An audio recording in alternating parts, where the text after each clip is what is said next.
Olá, seja muito bem-vindo e bem-vinda a mais um episódio do podcast oficial da TerraCap, o TerraCast. Eu sou Kelma Soares, sou assistente social, atuo na área de saúde e segurança do trabalho aqui da empresa e hoje vou exercer a função de moderadora deste episódio. No episódio de hoje, nós vamos discutir um tema de extrema relevância, não só para a nossa empresa, mas também para as outras organizações públicas. E a ideia do podcast é que ele seja uma comunicação interna para nós empregados, para a gestão, para a diretoria. Então, a gente conta com vocês e com a atenção de vocês ao longo de todo o nosso episódio. O podcast TerraCast, Somos Feitos de Histórias, é uma iniciativa da Gerência de Gestão de Pessoas e é realizada em parceria com a nossa assessoria de comunicação. No tema de hoje, nós temos um tema altamente desafiador. Para deixar vocês com a pulguinha atrás da orelha do que nós vamos discutir, nós temos uma questão provocadora que vai nortear a nossa discussão, o nosso debate, a nossa reflexão sobre esse tema. Nós vamos discutir como promover ambientes de trabalho seguros e saudáveis, o combate ao assédio moral, sexual e à discriminação no ambiente de trabalho. Para dar conta de um desafio desse tamanho, nós convidamos dois ilustres participantes, convidados, que gentilmente aceitaram realizar essa atividade. Nós convidamos o Daniel Bertoldo, que é psicólogo, é mestrando em saúde e psicologia clínica, tem vasta experiência na atuação desse tema. Daniel, muito obrigado por aceitar esse convite. Seja bem-vindo à nossa casa. Muito obrigada. E eu também quero destacar e saudar a presença e a participação do nosso ilustre colega Edson Vilela da Rocha, que é o atual presidente da Comissão Permanente de Prevenção e Combate ao Assédio Moral, Sexual e Discriminação da TerraCap. Ele é administrador e atualmente lotado na CEPLAN. Edson, muito obrigado por aceitar esse convite.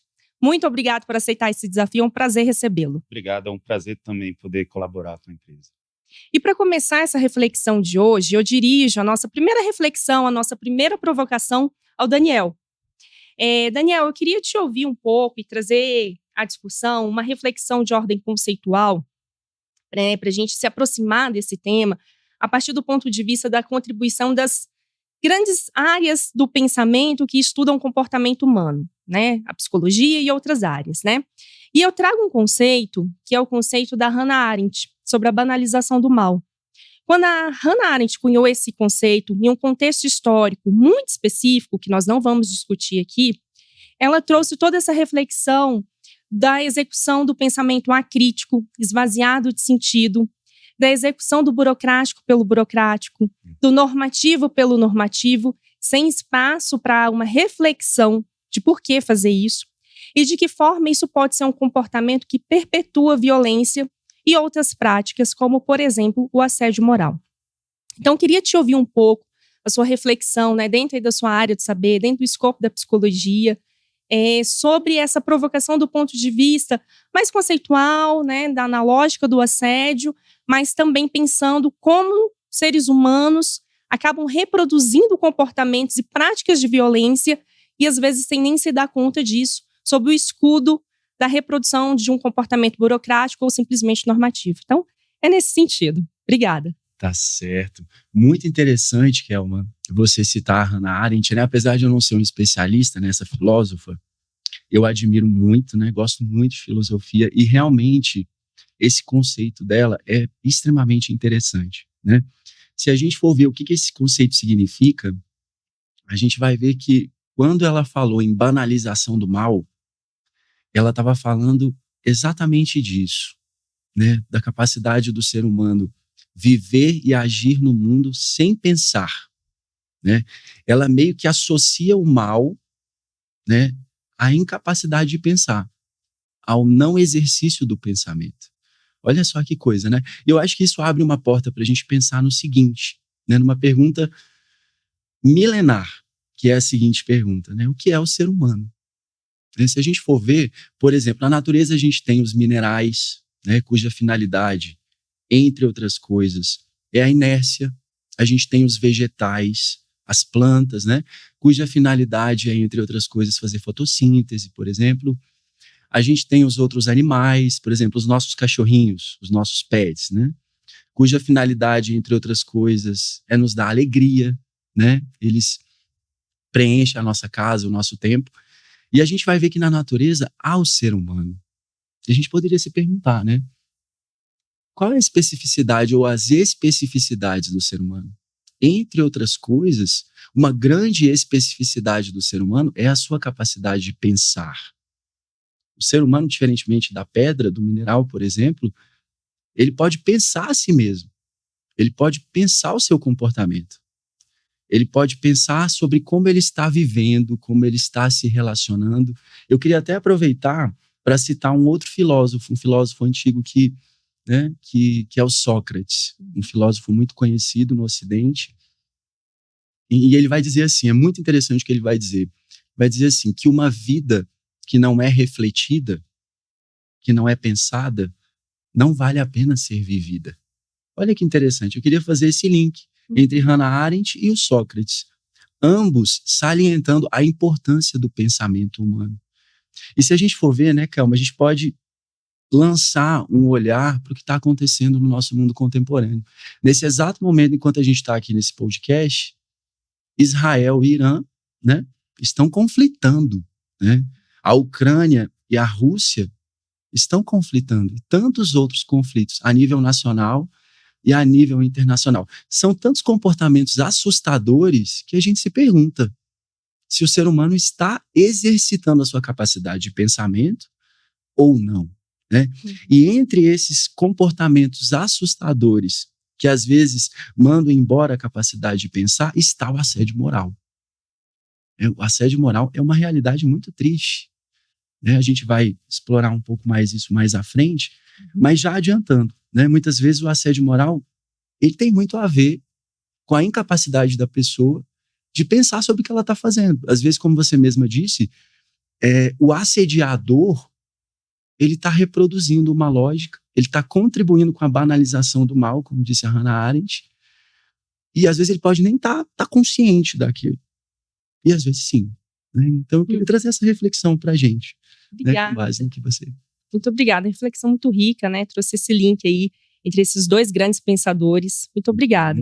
E para complementar essa noção, essa definição de assédio moral, especialmente no contexto do trabalho, gostaria de te ouvir, Edson, um pouco, né? Trazer aí as suas reflexões, né? O seu olhar também, da sua experiência enquanto presidente da comissão permanente. Muito obrigada, Edson. Fique à vontade. Obrigado. Eu vou fazer aqui um panorama mais organizacional, né?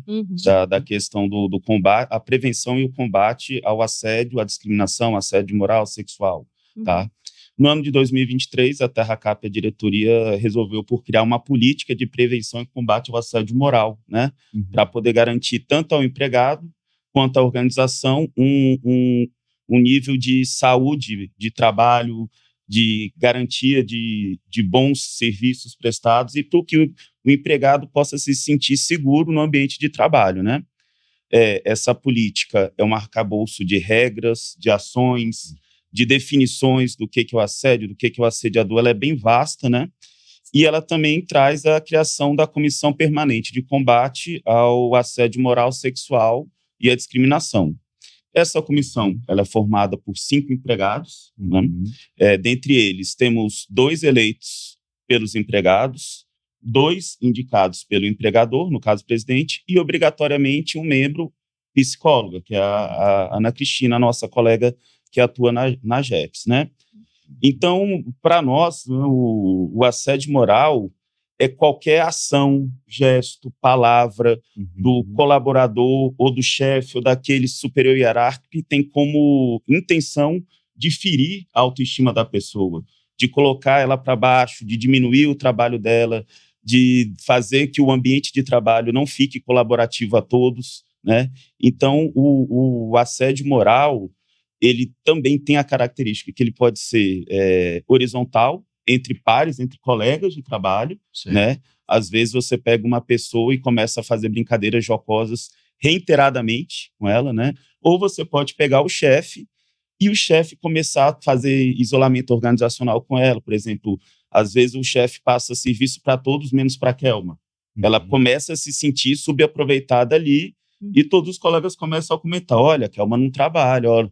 Então, existem vários tipos de formas de assediar, né? E é justamente esse o trabalho da comissão, a gente fazer um trabalho preventivo e para combater essa prática na empresa. Perfeito, Edson. Muito interessante, muito rico, né, esse trabalho.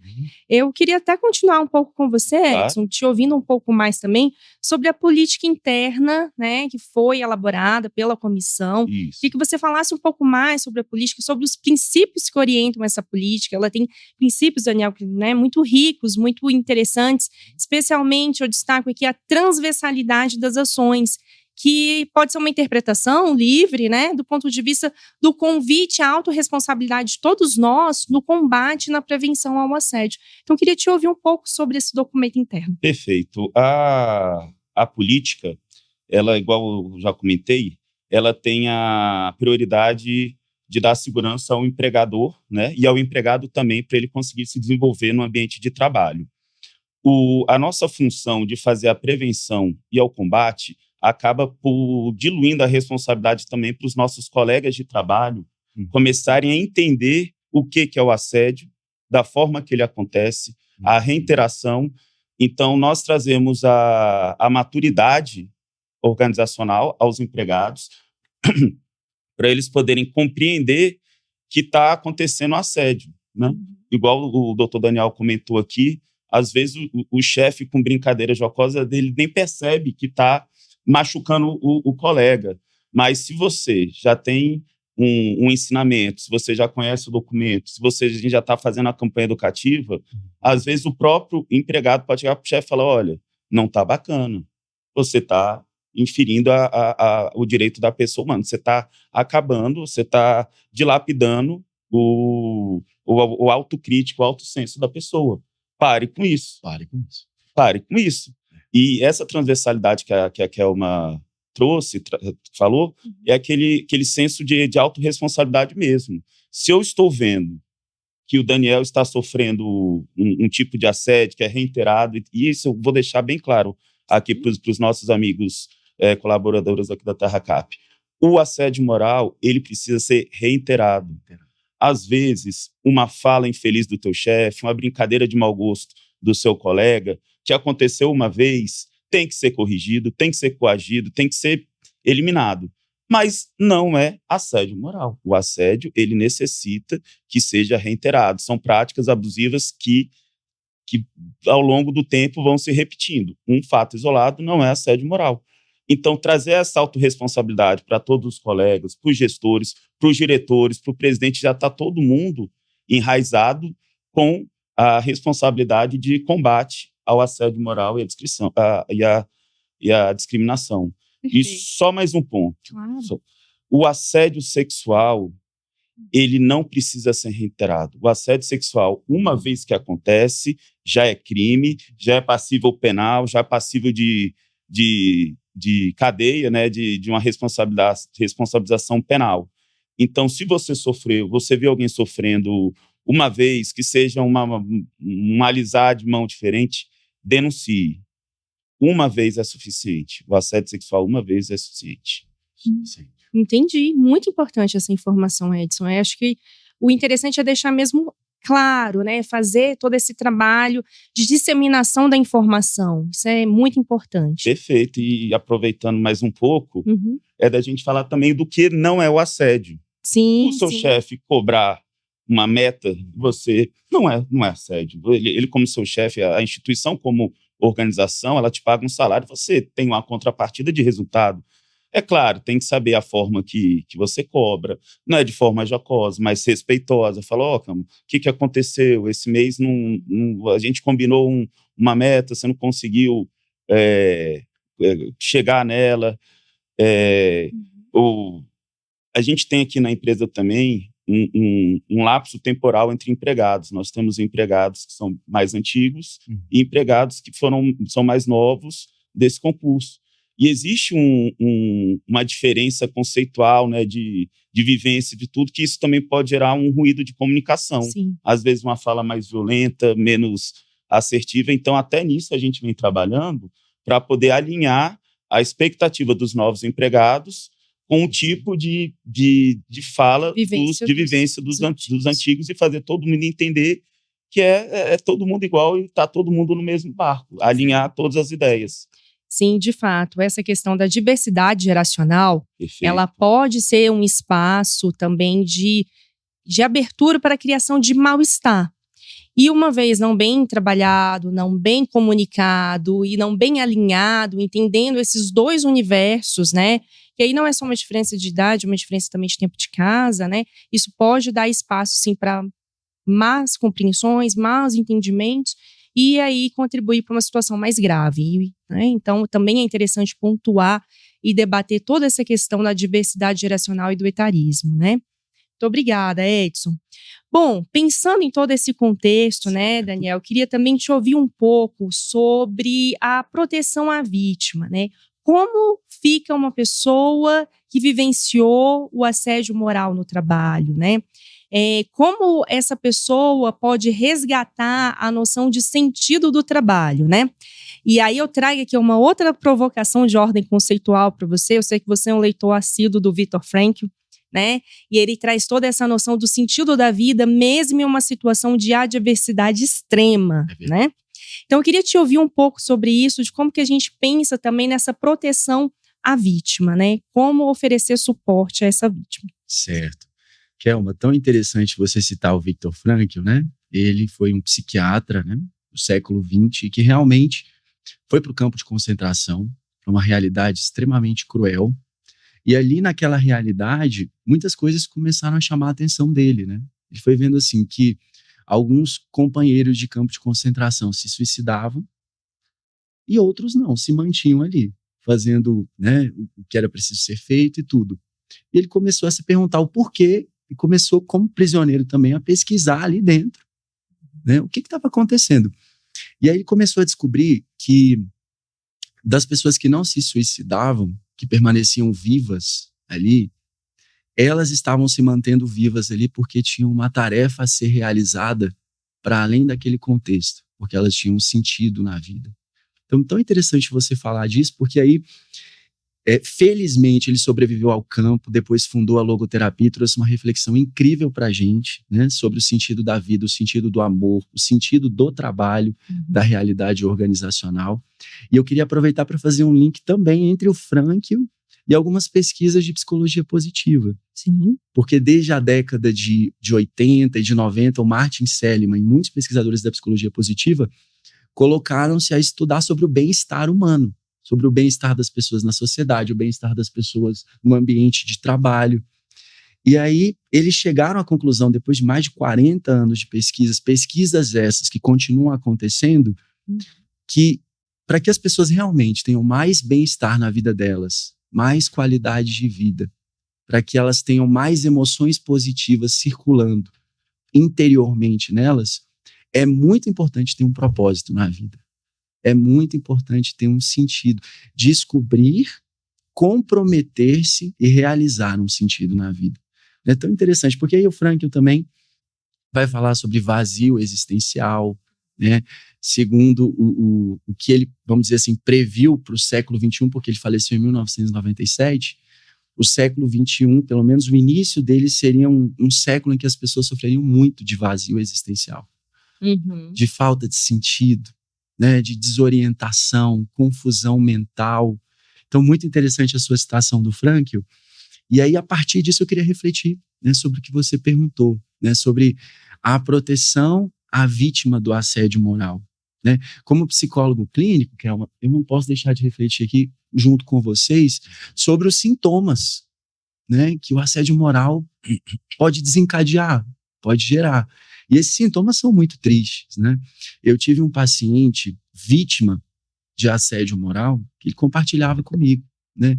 O quão assediadora era a conduta do chefe dele para com ele. E como o colega falou, como o Edson falou, era uma conduta reiterada, prolongada, repetida, né? E aí, esse paciente, ele tinha falas do tipo: Daniel, eu me sentia um nada. Eu me vi definhando, tanto no ambiente de trabalho, eu levava aquele sofrimento para minha casa, para o meu final de semana, para o meu dia a dia, para as minhas férias. Então, assim, um dos sintomas mesmo que a gente pode detectar, que a gente pode frisar aqui, que o assédio moral desencadeia, é a produção de baixa autoestima. Isso é muito sério. Porque uma pessoa que não gosta de si mesma, que tem a sua autoimagem prejudicada, né, que é influenciada pelo seu contexto de trabalho a se ver como um nada, essa pessoa ela vai ser reduzida ao quê? Então esse é um sintoma muito presente na vítima do assédio moral que aparece na psicoterapia, né? E a psicoterapia é um espaço seguro onde as pessoas podem se abrir, podem ser elas mesmas, elas podem contar do seu mundo interno, então ali elas contam mesmo. E não só isso, Kelma, tem também a realidade da ansiedade, a realidade da depressão, porque uma baixa autoestima, ela vai desencadear tristeza, desinteresse, desânimo, paralisia, né, bloqueio, trauma, né? A realidade também, a gente não pode deixar de falar da realidade do burnout.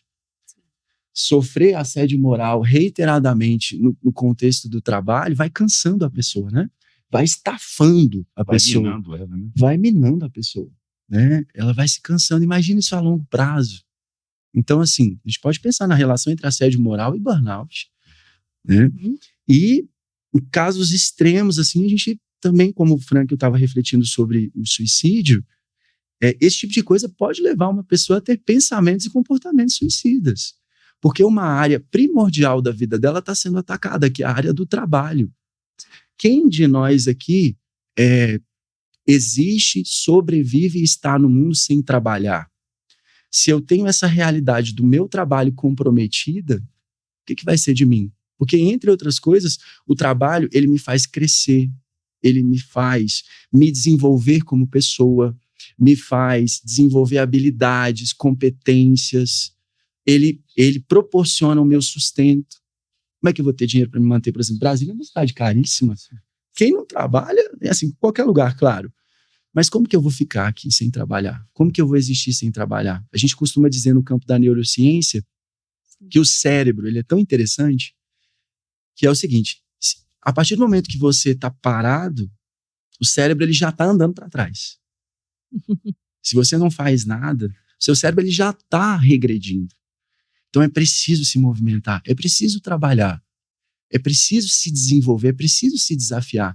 Então o assédio moral ele mina uma área essencial da vida da pessoa, que é o trabalho. Aí a pessoa tem a saúde mental dela prejudicada, ela cai numa psicoterapia e a gente pode pensar em tantas coisas. Apresento esses sintomas que eu estou compartilhando com vocês. Né?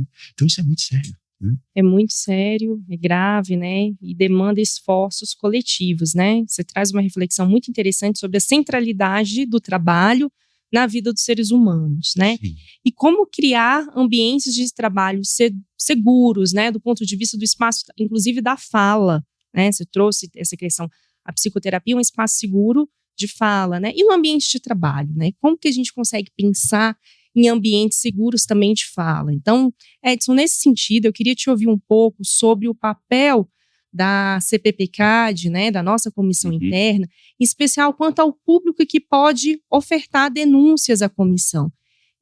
Qual é esse público que pode fazer essa oferta? Né? Queria te ouvir um pouco sobre isso, por favor. Perfeito.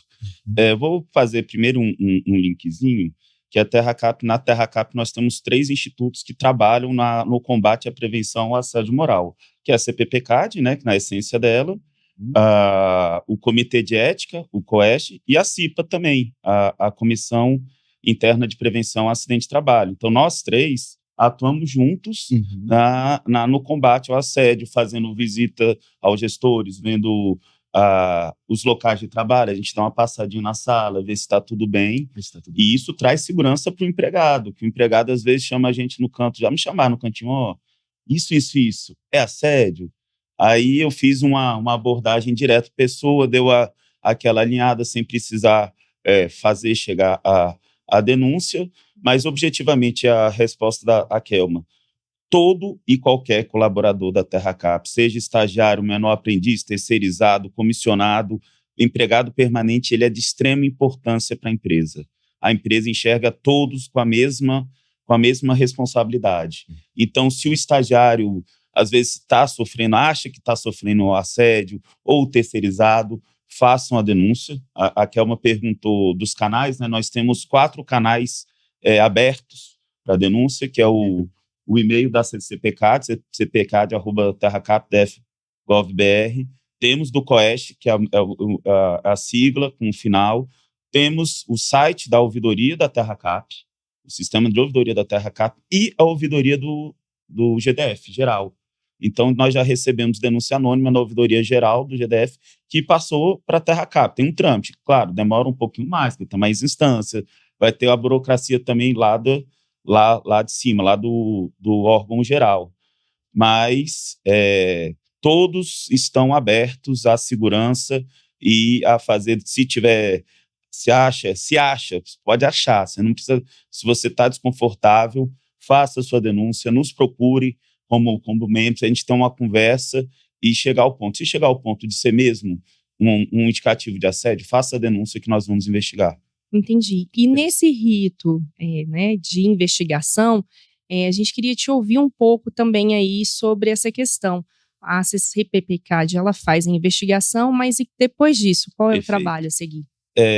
A política de prevenção e combate ao assédio moral, ela traz a competência de investigação exclusiva da comissão da CPCAD, tá? Uhum. Então, dentro da TerraCap, no âmbito da TerraCap, a nossa comissão é a responsável por fazer a investigação e chegar à conclusão se existe um indício de assédio ou não. Às vezes, já teve caso de não ter, tem caso de ser um mal-entendido, e a gente, com medidas organizacionais, mudança de lotação, ajuste do tipo de gestão, a gente consegue sanar o mal-estar, que não é assédio, mas que mina também, que não corrobora para um ambiente saudável, né? Então, inicialmente, a gente recebe a denúncia via e-mail, pegamos essa denúncia, fazemos uma reunião inicial da comissão para a gente poder ler, às vezes entender o que o denunciante está querendo colocar ali. Nem todas as pessoas conseguem colocar de forma clara no papel aquilo que está sentindo. Então, acaba que a gente precisa, por isso a importância da Ana Cristina como psicóloga, para poder moderar. Às vezes a gente acha que é um jeito e não é. Então, fazemos essa reunião inicial para poder analisar, entender o caso, entender o que está sendo posto e decidimos o tipo de atuação.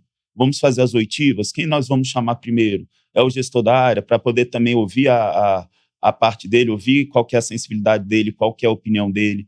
Ou vamos chamar logo o denunciante também, quando não é a denúncia anônima, para ele poder nos explicar o que ele está sentindo, por quê. E a partir daí a gente faz busca por elementos, as oitivas, né, que são importantíssimas. Chegamos a uma conclusão: sim, existe um indício de assédio moral, fazemos um relatório substanciado e objetivo, tá? E encaminhamos à presidência da TerraCap e à controladoria interna, tá? Sim. Perante esse relatório, eles vão decidir se abrem ou não uma sindicância, um processo administrativo disciplinar. A CPCAD, ela não tem a responsabilidade ou a competência de propor penalidade. O que a gente pode propor uma ação corretiva naquele lugar, naquela área de trabalho, igual eu falei, ajuste de lotação ou de gestão. Mas daí o presidente pega e o controlador interno estudam o caso, eles decidindo pela abertura do PAD, do processo administrativo disciplinar ou da sindicância, essa comissão, sim, vai fazer um trabalho inquisitivo, né, de inquérito, aí não é mais oitivo, é você pegar depoimento, fazer o levantamento de provas, dar a ampla defesa, né, do indiciado, de quem está sendo investigado, para aí sim chegar a uma penalização ou não do assediador. É um trabalho extremamente complexo, porque você mexe com pessoas, igual o Daniel falou aqui, são pessoas que estão machucadas interiormente, estão minadas, já tem os colegas de trabalho já têm uma visão meio deturpada do que está acontecendo aquilo ali, porque acaba que esse processo de investigação, de oitiva, acaba cansando a pessoa também, ela acaba se expondo, o chefe acaba se expondo, então é algo completamente complicado e delicado. Então, o nosso trabalho também da comissão é fazer ser seguro para todos, para o denunciante, para quem está sendo ouvido, para o gestor também, que a gente não pode colocar o gestor como assediador, não. Eu não sei, a gente está fazendo um trabalho de levantamento para ver se é o indício ou não. Não pode partir do pressuposto, averiguar. E colocar só que cria, por mais que a gente peça tudo, pode criar um tipo de ressonância, né? Então, qual que é o nosso trabalho? Fazer um ambiente seguro para que o empregado possa falar, o gestor possa falar, e a gente pode averiguar se há um indício do assédio ou não. Entendi. Muito interessante, né? Acho que isso dá muito insight pra gente, né, Daniel? Dá muita coisa pra gente pensar. Você já quer trazer alguma fala sobre esses seus insights que eu sei que estão pipocando aí na sua cabeça? Um brainstorm aqui. Olha só, eu queria destacar, isso que o Edson falou é tão interessante, né? Porque às vezes eu queria falar um pouquinho brevemente sobre educação emocional, né? Tão interessante a questão da inteligência emocional. Perfeito. E um termo mais recente também, que o pessoal tem usado bastante, que é o da inteligência relacional. Nos fale um pouco mais. Olha só que interessante, né? Por exemplo, a questão da inteligência emocional. Como o Edson colocou, às vezes a vítima do assédio, nem ela vai saber nomear o que ela está sentindo, o que ela está passando. Às vezes é impactante, realmente tem uma consequência, mas o contato dela com o próprio mundo emocional dela, às vezes é empobrecido. Não por causa dela, mas porque há muitos séculos já, infelizmente, a gente vem construindo uma cultura empobrecida emocionalmente, né? Costuma-se associar as questões emocionais à frescura, né? Isso é besteira, né? Fraqueza também. A fraqueza, né? Não, isso aí é coisa...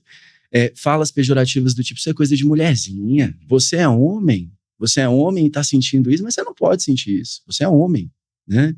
Engole o choro, falas assim que parecem que não tem ressonância nenhuma, mas tem. Então, há esse empobrecimento emocional da nossa sociedade. Então, muito interessante que o Edson colocou aí o trabalho dele, porque acaba contribuindo, né, para o fortalecimento da inteligência emocional das pessoas também, tanto do assediado, do possível assediador, do ambiente de trabalho, né, e de todos os que estão em volta. Essa questão da inteligência emocional é muito interessante. Por exemplo, há 5 passinhos bem breves para a gente crescer na inteligência emocional, que são o seguinte: o reconhecimento do que a gente está sentindo, né? O entendimento e a compreensão do que a gente está sentindo, das possíveis causas e consequências do que a gente está sentindo, a nomeação, dar nome ao que a gente está sentindo, né? A expressão disso. Olha só que legal o trabalho do Edson, porque é uma oportunidade de você expressar o que está acontecendo com você, assim como na psicoterapia. Às vezes as pessoas, e a gente está num mundo tão acelerado, mas extremamente imediatista, em que a gente tem feito tantas coisas, em que a gente não tem tido tempo para nada, praticamente, em que as pessoas estão escutando pouco, né? E aí é interessante, o professor Rubem Alves, já falecido, saudoso e maravilhoso, né? Sim. Ele dizia assim, há tantos cursos de oratória, eu sinto falta de cursos de escutatória.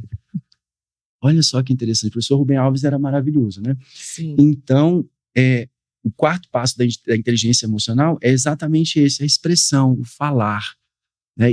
E aqui com esse trabalho maravilhoso que o Edson faz, e na psicoterapia, é uma oportunidade para quem está em sofrimento psíquico, para o assediado, no caso, expressar isso, né? E o último passo da inteligência emocional seria a regulação emocional. É interessante a gente saber, como ser humano, que apesar de nós sermos seres que pensam, que sentem, que falam e que agem, né, a gente não precisa ser vítima do nosso mundo emocional.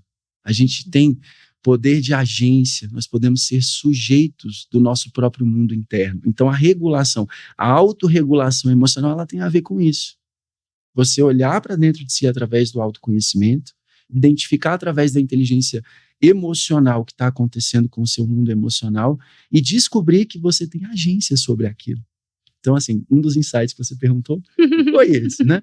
Tem muitos outros, mas eu queria só comentar uma última coisinha nessa oportunidade, que é tão interessante. A gente está refletindo um pouco sobre a realidade do trabalho e aí preparando um pouco aqui para o nosso podcast, eu estava pensando, né, sobre o que falar sobre o trabalho. Eu acho que nós que vivemos aqui em Brasília, temos um exemplo a olho nu do que é o trabalho, que é a própria cidade de Brasília. né? Eu me lembro da visita do presidente Barack Obama aqui à cidade, e aí foi tão interessante, quando ele passou por ali, ele teve uma fala que foi a seguinte, ele disse assim, Brasília já é o futuro. Uhum.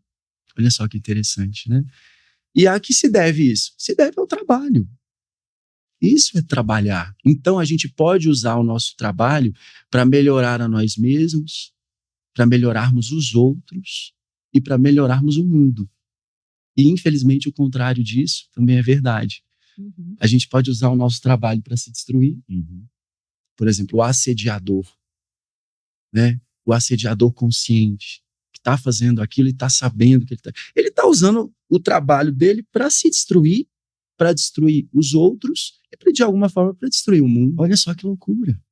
Então, assim, só para essa coisa do trabalho é tão interessante, porque como a gente refletia antes, né? A gente precisa dessa realidade.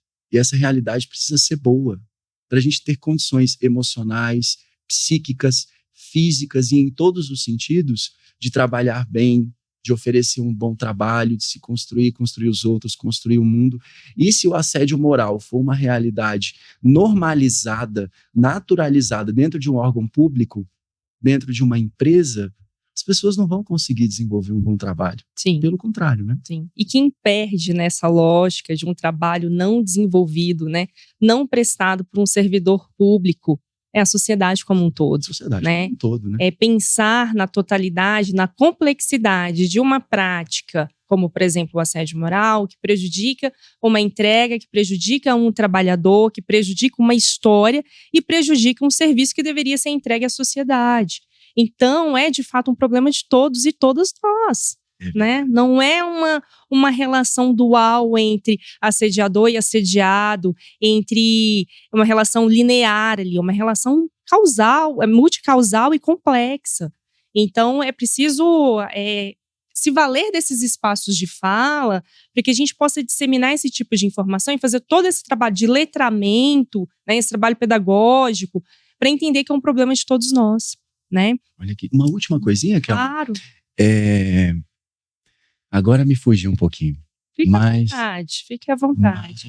Eu queria trazer também um outro insight que você trouxe sobre esse trabalho preventivo de dar nome às emoções, né? Sim. De dar nome ao que sinto, ao que vivencio, né? No ambiente de trabalho, o Edson trouxe aí um pouco dentro de todo o trabalho da comissão que é feito nesse sentido. Mas e como ele mesmo destacou, há outras instâncias que podem fazer esse trabalho de escuta e ajudar e ser um facilitador nesse processo de nomear o que estou sentindo. E aí há o trabalho do SESMIT, né, como consta na política, né, e eu como integrante do SESMIT vivencio isso também na situação de integrante ali, né, e também na nossa Comissão Interna de Prevenção de Acidentes e Combate ao Assédio. Né? Foi uma mudança recente na legislação, mas a CIPA também né, isso é importante que vocês saibam, um espaço de oferta de escuta e de apresentação de denúncias, que claro que isso vai ser direcionado para a CPPCAD, né, para a nossa Comissão Interna de Prevenção e Combate ao Assédio. Mas é interessante destacar que os espaços de fala e de tentativa de nomeação desse sentimento e dessa dor, ela pode ser realizada em estruturas organizacionais que existem aqui na nossa empresa, né? Então, é importante enfatizar isso também, tá? Certo. Você tem mais um ponto para trazer aqui para gente, né, Daniel? Eu me recordei, muito obrigado. Né? São tantos insights, né? Mas eu tava pensando aqui que é um pouco na crença negativa que de alguma forma todos nós carregamos em relação à realidade do trabalho. Né? Se a gente for ver a palavra trabalho, uma das etimologias dela está relacionada à tortura. Né? E aí, se nós carregarmos essa crença negativa o tempo todo, se a gente não fizer um trabalho de ressignificação dela, imagina só, a gente passa tanto tempo trabalhando, né? A maior parte do nosso dia é doando o nosso tempo, a nossa vida, a nossa inteligência para a realidade do trabalho, né? Então, se a gente tiver sempre com essa crença negativa, vai ser difícil alguma transformação. Né? E essa crenças, o nosso pensamento, ele influencia o comportamento. Sim, uma lógica bem cognitivo-comportamental. Bem cognitivo-comportamental, né? Então, a gente poderia pensar de que forma talvez isso seja um desafio interessante para todos nós, de que forma a gente pode trabalhar na ressignificação dessa crença negativa em uma crença um pouco mais positiva em relação ao trabalho. Né? Sim. E aí a gente precisa de uma força-tarefa, né? É a atuação da psicoterapia individual, são as práticas organizacionais, né? Dentro do trabalho, então são esses espaços.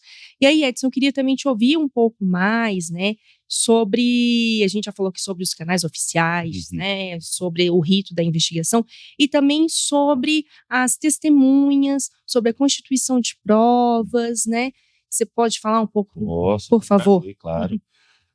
A testemunha, ou as testemunhas, têm um papel fundamental na apuração de uma denúncia, né? Porque é igual a gente faz aquela brincadeira, quem faz propina não entrega recibo, né?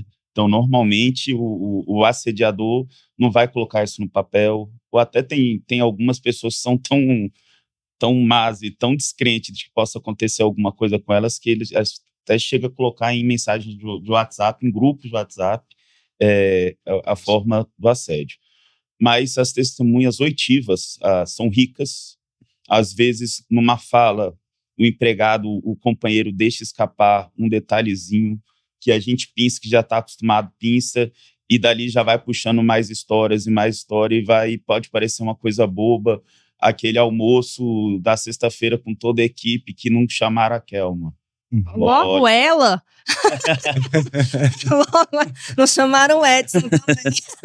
Não, mas eu vou estar lá, eu vou ter que... Mas aí, com as oitivas, você vai captando coisas que parecem besteira e não são. São sutis, são detalhes, são sutis, mas que, igual o Daniel falou, vai minando a pessoa, ela vai ficando com a autoconsciência dela destruída. Então, o conjunto probatório de um processo de investigação, ele é complexo, ele tem que realmente trazer materialidade, né? Você falar de indício não pode ter achismo. A gente tem que sair da parte do achismo, encontrar a materialidade, nem que seja nas oitivas das testemunhas, nem que seja, às vezes, em mensagens de WhatsApp. Então, todo tipo de prova é importante, todo e qualquer.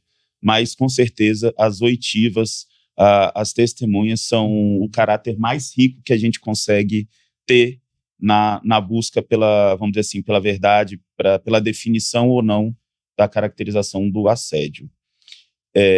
Hoje, o STJ e o Supremo, eles já decidiram que a gravação de áudio, né, entre a parte e talvez o assediador já é prova válida, mesmo se a pessoa não saiba que ela está sendo gravada. Só que eu não posso gravar, não sei, a conversa da Kelma com o Daniel. Tem que ser a pessoa que está sofrendo, ela tem que fazer parte daquela conversa. Mesmo que não exista autorização para essa gravação. Mesmo que não exista. Mas, de novo, tem que ser as partes. Você que gravou tem que estar na conversa, né? E essa é importante. E essa gravação, ela vai servir como prova, né? Mas você tem que ter cuidado também para não expor a outra pessoa de forma desnecessária. Aí vem também a atuação da comissão fazendo a moderação do que a gente considera abarca como prova ou não. Entendi. Kelma, eu posso fazer uma pergunta? Sim, claro. A Kelma perguntou sobre as testemunhas, né? Sim. E sobre a disponibilidade das pessoas para serem testemunhas. Perfeito. Porque eu estava dando uma olhada, estudando aqui para o nosso momento e tudo, vendo alguns artigos científicos sobre isso, eu achei tão interessante, porque muitos apontaram a omissão dos colegas. Perfeito. O silenciamento, o conformismo, né? O medo da retaliação. O que nós, como comissão, como empresa, estamos fazendo? Você trazer a segurança para o Daniel como testemunha e ficar à vontade para falar, olha, eu vi isso. A minha gestora chega aqui todo dia de manhã e fala isso para as pessoas. Só que o que traz segurança à fala? Ninguém é obrigado a falar. Ninguém é obrigado. Eu não posso obrigado a fazer o Daniel testemunhar. Mas se o Daniel sentir confiança no trabalho aqui da comissão, ele vai falar. Então, quando nós conseguimos trazer uma testemunha, uma oitiva, ou alguém que estava presente na sala, a primeira coisa que a gente fala é um processo extremamente sigiloso.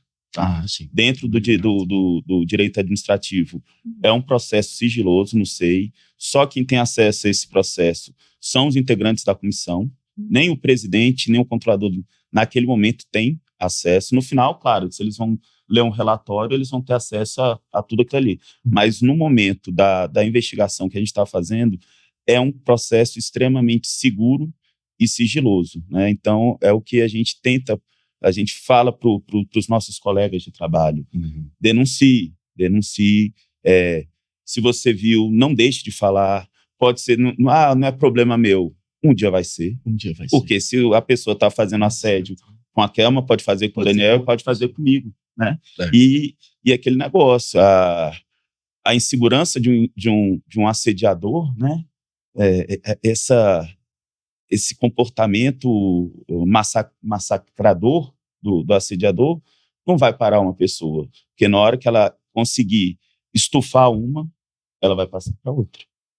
Então, por isso que o nosso trabalho é de trazer segurança e fazer a prevenção e o combate, fazer a prévia para não chegar ao ponto de prejudicar outras pessoas, como pessoas, né, como humanos. Né? Sim, como seres humanos, um coletivo de trabalhadores, de seres humanos. Perfeito, é isso. A gente não quer que chegue no ponto que a pessoa adoeça por conta do trabalho, não. Igual o Daniel falou, o trabalho é para ser prazeroso, é para ser algo que vai construir a sua vida, é para ser algo que vai resignificar a sua vida, vai te dar prazer. Não é para ser algo que vai te destruir. Sim. Realmente, esse é o desafio, né? Daniel, você tem mais algum insight para trazer em relação a essa fala? A gente pode caminhar para o nosso encerramento. Você já quer passar para a sua mensagem final para os nossos ouvintes? Tá certo. Bom, eu queria só comentar isso que o Edson falou por último. Achei muito interessante, né? Sobre a possível existência de um perfil do assediador, né? Talvez a psicologia tem coisas sobre isso, mas talvez estudar mais sobre isso seja muito interessante. Por isso a importância do autoconhecimento, né? Eu estava pensando aqui também nesse ponto, no tema da liderança. Sim. Né? No ser líder. Será que ser líder é para qualquer um? O que é ser líder também? O que é ser líder? Né? A importância do autoconhecimento, ela está aí também. Porque há histórias de vida e histórias de vida. Há desenvolvimento de subjetividades e desenvolvimento de subjetividades. Né? É singular, né? É singular. Qual é a minha tendência? Como eu ajo e reajo no mundo? Isso que o Edson falou por último é muito interessante. Às vezes, o assediador pode ser que ele sinta prazer de estar naquela posição, se colocando acima dos outros, né? Tendo seus subalternos, né? E isso é uma realidade tão arcaica, né? Pensando aqui também para o nosso podcast, estava pensando assim, na realidade do trabalho na história. Né? Eu estava vendo algumas coisas sobre as pirâmides, algumas coisas assim, no quanto aquilo precisou contar com o trabalho escravo, né? Numa pessoa na posição de liderança que tem que ser servida, né? Que está com controle, que tem todo o poder. E o assédio, uma das dimensões importantes do assédio moral são as relações de poder. Sim. Como elas acontecem, né? Dentro de um órgão público, né? Num país que é democrático, que quer balancear tudo isso, o que torna talvez mais grave ainda a posição do assediador consciente, daquele, como o Edson diz, que faz isso com uma pessoa, depois faz isso com outra, depois vai repetir com outra, e aquilo meio que alimenta um prazer nele. Por isso o autoconhecimento, né? É tão importante. Assim, a psicoterapia, entre outras coisas, ela proporciona isso, um mergulho em si mesmo, para descobrir também como a gente reage. E às vezes a forma como a gente vai reagir às coisas no mundo não é tão boa. E por isso trabalhar isso é importante, né? Muito importante. E trabalhar todo esse desenvolvimento de lideranças, né? A gente, no serviço público, você às vezes se torna gestor, né? Mas será que se tornou líder, de fato? E como que a gente pode oferecer suporte a esse gestor, né? Contribuir para esse trabalho de liderança propriamente? Edson. Muito, muito interessante esse gancho que o Daniel está colocando. Nós temos excelentes técnicos que vão ser péssimos gestores. Você ser um bom técnico não significa que você vai ser um bom gestor. Liderar é quase que uma dádiva, né? Então, as empresas, antes de promover alguém a gestor, você precisa entender se aquela pessoa também tem o perfil de gestão, de gestor, e se não tem, desenvolver, né? Informar, que é o trabalho do desenvolvimento gerencial, que a GEPS também, com o José Marco e a Ana Cristina, estão fazendo um trabalho excelente com o corpo de gestores da empresa, né? Não, formar, fazer a reciclagem, trazer uma metodologia nova de cobrança de trabalho, do que é resultado, o que é esforço, por exemplo, que às vezes a pessoa se esforça absurdo e tem pouco resultado. São definições que as pessoas às vezes mesclam, trocam, né? Esse é um conteúdo que vocês estão trabalhando lá no curso de liderança. Também é. Então, muito importante você saber escolher o seu gestor, o seu líder, e formar ele também, né? Não é só jogar a pessoa lá e falar agora cuide de 10 pessoas. Não é assim que funciona. Sim. Precisamos ter esse trabalho aí de cuidado propriamente, né? De cuidado das pessoas e de cuidado com os nossos gestores, né? De formá-los propriamente. É um trabalho árduo, mas como, né, o Edson falou, vem a equipe, né, da GEPS, José Marcos e Ana Cristina tem realizado esse trabalho aí, diria, nos últimos anos, né? Eu queria passar, então, para vocês, aí para a mensagem final, mensagem que vocês querem deixar para os nossos ouvintes, né? Eu queria ouvir vocês aí nesse contexto já de encerramento do nosso podcast. Vamos. Quem começa? Parou aí? Vamos. Fica à vontade, meu amigo. Tá certo. Tá bom, então, foi muito bom, né, falar um pouco sobre isso, refletir criticamente, como diz a Hannah Arendt, sobre isso, muito importante, né? Eu queria trazer mais um dado aí da psicologia positiva. É tão interessante, porque a psicologia positiva, ao estudar cientificamente a questão do bem-estar humano, da felicidade humana, ela vai recomendar que a gente preste atenção em pelo menos 7 pontinhos, que são muito interessantes. Olha que legal. Diga. Nas emoções positivas, no nosso engajamento em uma tarefa significativa, olha o trabalho aparecendo aí, em relacionamentos positivos. Olha só, a psicologia, depois de 40 anos estudando isso, vai dizer, se você quer ser feliz, preste atenção nos seus relacionamentos, em casa, na rua, no trabalho, que é a nossa realidade aqui hoje. Então, essa realidade dos relacionamentos positivos, na questão, novamente, do sentido da vida, a questão da realização, do chamado do ser humano a conquistar, a realizar, a construir. E também ela vai dizer para a gente prestar atenção na nossa saúde total e nos recordarmos da nossa capacidade de resiliência. Porque diferente de um carro que está batido, o ser humano ele pode se refazer, ele pode se regenerar, ele pode mudar, ele pode se transformar. Então, acho que no contexto da minha mensagem final, eu gostaria de dizer isso, trazer esses pontinhos e incentivar você, né, que está sofrendo assédio, que porventura possa estar calado, sofrendo isso sozinho, sentindo culpa, isolado. Não tenha medo, né? Procure ajuda, né? Fale com alguém, em casa, no trabalho, na psicoterapia, na sua espiritualidade. Não sofra sozinho. E que a gente possa não perder a nossa capacidade de sonhar, porque o assédio moral, ele vai definhando a pessoa e tirando toda a esperança dela. Então, que a pessoa possa não perder a capacidade dela de sonhar, de se refazer com resiliência e para se reabilitar, como você usou esse termo, Kelma, para voltar a trabalhar, se for o caso. Se for o caso, não, para voltar a trabalhar, para retomar a sua função, para ser uma nova pessoa, né? Sim. Então, acho que seria um pouco isso. Muito rico, muito obrigada, Daniel. Esse voltar a trabalhar, esse se reabilitar, esse reencontrar o sentido do trabalho, né? E se reencontrar como pessoa. Te agradeço muito pela sua fala, pelo seu tempo, pelas suas considerações. Tenho certeza que foi muito rico para os nossos ouvintes também, né, poder te ouvir, poder ter esse momento de reflexão. Muito obrigada. Obrigado, meu. E eu passo a palavra ao Edson, né, para suas considerações finais, por favor. Eu me sinto agraciado de poder estar aqui com vocês. Também agradeço o Daniel como empregado da TerraCap pela oportunidade que ele está nos dando de dividir conhecimento e chegar a uma discussão rica. Agradeço, obrigado pelo tempo. Obrigado. E vou colocar aqui também falar dos meus amigos, meus colegas que fazem parte da Comissão de Combate e Prevenção ao Assédio, que, assim, eu entendo a fala do Daniel, não é o trabalho é da comissão, nós temos outras pessoas que estão enraizada, fortalecendo e atuando nesse processo, né? Junto comigo, a Ana Cristina, que é a nossa psicóloga, o Pedro Ferreira, lá da Cored, a Tatiana Kovaleva, também que trabalha aqui no NUANF, e a Cláudia Teixeira, a Claudinha da GECOM. Essa é a equipe hoje da comissão. Nós estamos à disposição dos empregados. Eu queria deixar uma mensagem muito parecida com a do Daniel. Não sofra, denuncie. A TerraCap, ela está interessada, ela está oportunizando, ela te dá a oportunidade de segurança para você fazer a sua denúncia, para a gente poder investigar e poder acabar com esse tipo de comportamento aqui na TerraCap no ambiente de trabalho, tá? Denuncie, não precisa ter medo, nós vamos fazer um trabalho seguro e responsável para te ajudar. Para ajudar, nem a te ajudar a não ter mais essa situação desconfortável dentro da empresa. Perfeito, Edson. Muito obrigada. Obrigado. Agradeço demais pelo tempo, pela fala, pela dedicação, pelo trabalho, né?